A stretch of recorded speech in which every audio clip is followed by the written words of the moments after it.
Welcome to the Old Time Radio Superman Show. From Boise, Idaho, this is your host, Adam Graham. Got any comments? Email them to me, adam@adamsweb.us. Got one comment, email from David said, I just want to say thanks for doing Superman. I really love your podcast. Well, thank you, David. And we're going to get into tonight's episode in which Clark Kent is behind a blue roadster, and that contains our villains, and we're going to see what happens. Before we get started, I encourage you to visit Laser and Sword magazine, laserandsword.com. But let's go ahead and get into Dr. Roebling and the Voice Machine, Part 6. Presenting the transcription feature, Superman. It's a bird. It's a plane. It's Superman. Yes, it's Superman, strange visitor from the planet Krypton, who came to Earth with powers and abilities far beyond those of mortal men.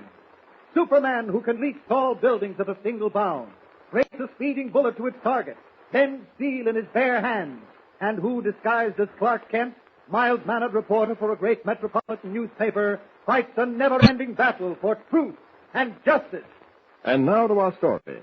Having succeeded in forcing his inventor uncle, Dr. Roebling, to sign away all rights to a secret voice machine, Jack Roebling and his blonde wife, Chickie, flee Martin City in a blue roadster, leaving Dr. Roebling half-dazed in a barren tenement room. But Clark Kent, driving to a tenement with Lois Lane, stops for a red light and, recognizing the roadster, follows it. On the open road outside the city limits, Kent jams the accelerator down to the floorboard and grips the wheel hard. Roaring into the night, his keen eyes watch the twin taillights gleaming ahead of him. Are you sure that's the car? After all, there must be hundreds of blue roadsters on the road. I'm positive, Lois. I told you I saw the blonde Catherine Roebling sitting next to the driver. Probably her husband. His name's Jack. Well, she called him over the phone. There's only one thing that worries me. What? They're doing 80 now. I can't get any more out of this car. The accelerator's down as far as it'll go. Sharp curve ahead. Yeah, I see it. Hold on. Oh, boy. I hope they don't come any sharper than that. Say, we've lost them, haven't we? Huh? Can't see their tail lights. Oh, there must be another curve up ahead. Yes, there is. Not a bad one, though.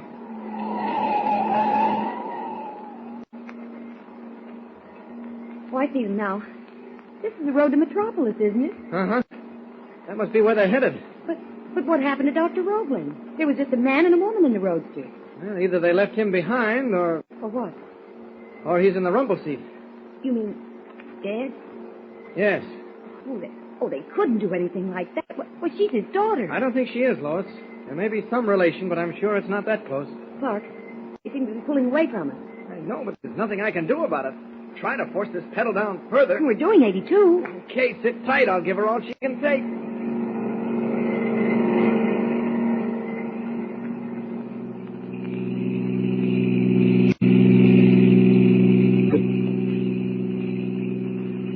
I tell you, we're being followed, Jack. Stop worrying, Chickie. But I don't like it.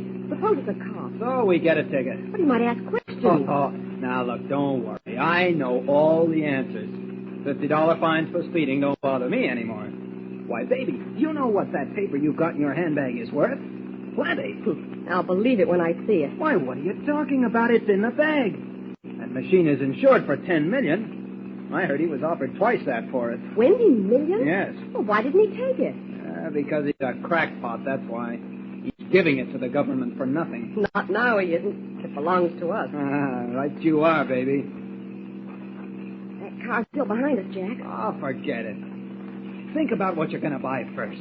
The mink coat or a couple of dozen fancy dresses. What's it going to be, Chickie? Oh, I don't know. There's time for that. Well, what about this voice machine, Jack? We got the papers, but how are we going to get the machine? I took care of that. I got the key to his place in Metropolis. You don't miss a trick, do you? Not many. What does this voice machine do, Jack, that makes it so valuable? Well, I never could find out exactly. I guess maybe it's like a radio, only something special. Well, what's the difference? If anybody wants to pay $20 million for it, there must be something to it. We'll find out soon enough. We should hit Metropolis by morning. Yep, Chickie. In 24 hours, we'll be millionaires. With its powerful motor wide open, the Roadster flies over the white ribbon of highway, its brilliant headlights cleaving the darkness. Meanwhile, a quarter of a mile behind, Clark Kent and Lois Lane seem to have run into trouble. What's wrong, Clark? I don't know.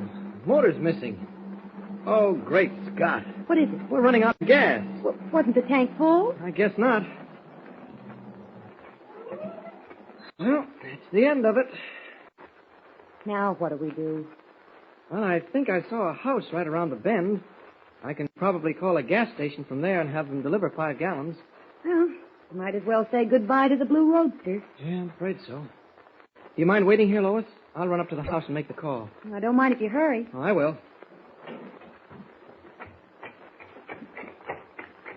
Not only won't I say goodbye to the Blue Roadster, but I'll be saying hello to it in just a few minutes. A nice big Superman hello. There, I'm around the bend now. Lois can't see me. This is one job I'm going to tackle in full Superman costume. Lucky I've got it on under this suit. Yeah. There we are. I can leave Kent's clothes behind this bush and pick them up later. Up! Up! And away!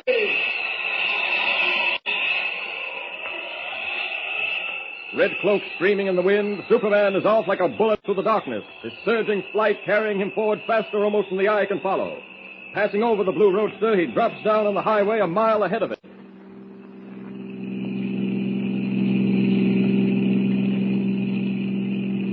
Looks like we lost the car that was following us, Jack. Yeah, I figured we would. We're doing 90. This crate sure can travel. But Jack, look.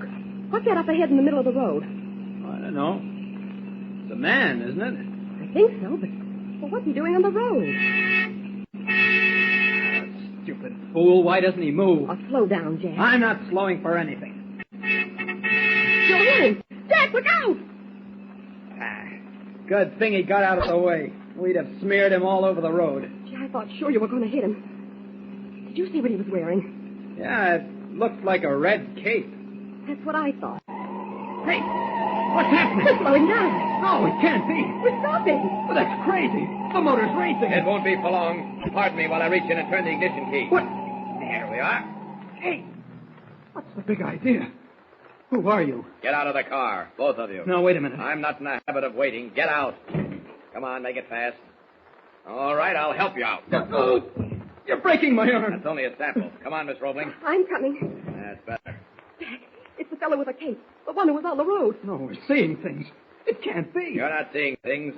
What's your name? Jack Roebling. She your wife? Yes. Do you know Dr. Walter Roebling? Yes, he's my uncle. I see. So that's the story. What story? I don't know any story. I'm afraid you know it all too well. No doubt you helped this clever young woman get your uncle off the train. Not quite certain what your game is, but I can imagine it isn't on the level. Jack, here's the gun. Put your hands up or I'll shoot. Do you think that little pearl-handled toy frightens me? Get your hands up or I'll let you have it. Better toss that cap pistol in the bushes or I might lose my temper. Go ahead. Stand back. Toss it in the bushes. Stand back, I said. Too bad you couldn't see those bullets bounce off my chest. It's a pretty sight. Jack! He's still standing. Well, 6 shots. That means the gun's empty. Now what are you going to do? Oh, no, you don't. Stay with us. We like your company. Let go of me. Let go of me. I think I'll have to quiet you down. That's better. Sorry I had to put your husband to sleep, Mrs. Roebling, but he's better off that way. Now stop whimpering. Nothing's going to happen to you. Get in the car. We'll just dump this lovely specimen of manhood into the rumble seat. Provided it's empty. Let's see. Yes. All right, in you go. Now, Mrs. Roebling, before we drive back and I turn you and your husband over to an old friend of yours, Clark Kent, I have a few questions I'd like answered. I didn't do anything. Honest, I didn't. I know exactly what you did. Where's Dr. Roebling? Back in Martin City. Where in Martin City? 218 State Street? Yes. How did you know? That's my business, finding things out. Why did you and your husband take Dr. Roebling off the train? What were you after? It was all Jack's idea. He knew about his uncle's voice machine. He wanted to get the rights to it. He made me help him. I see. All right. I'll deliver both of you to Mr. Kent, and Mr. Kent can deliver you to Dr. Roebling and the police.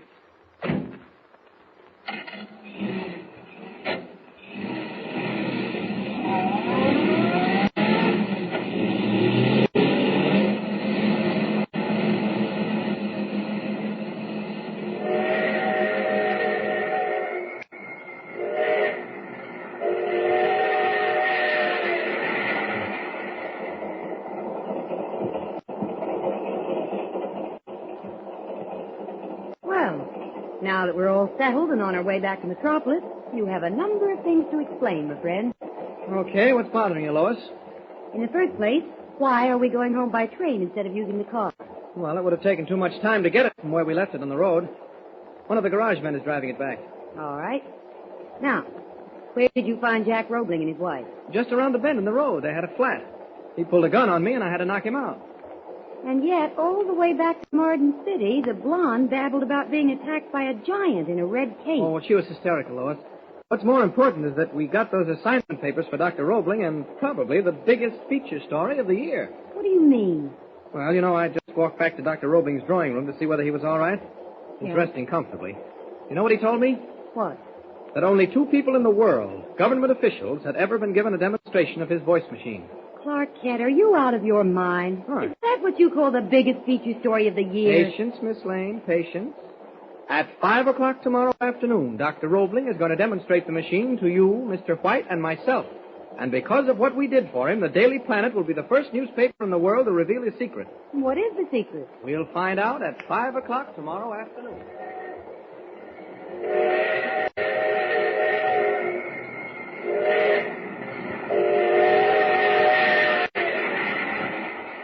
Yes, what is the closely guarded secret of Dr. Roebling's voice machine?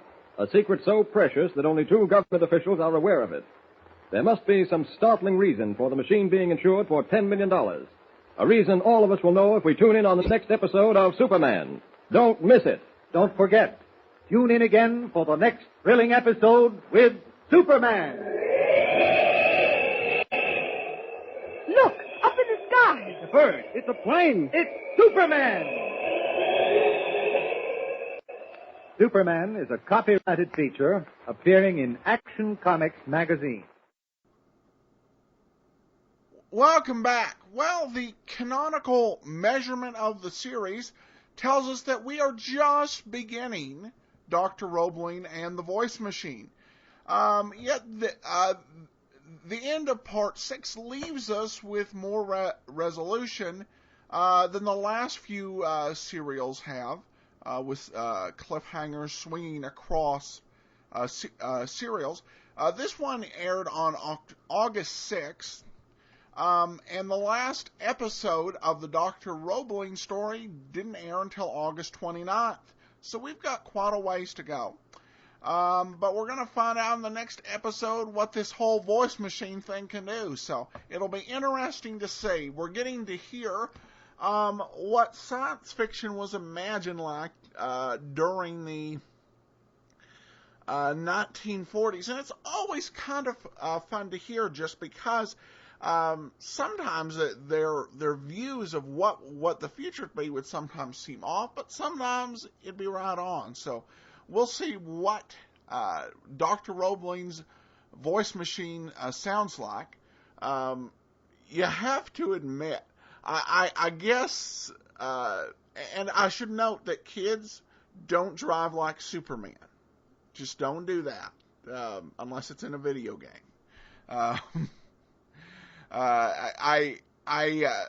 It's amazing, you know, they're like, that was the worst possible curve, and you took it at 82 miles an hour. It was at a supercar, too. All right. Well, regardless, we're going to wrap it up. Remember, we have a poll ongoing. Do you want, you're going to get the same amount of story, but how many slices do you want your pie? You can have 2 15-minute podcast episodes or 1 30-minute podcast episode a week. Cast your vote at poll.laserandsword.com, poll.laserandsword.com. But from Boise, Idaho, this is your host, Adam Graham, signing off.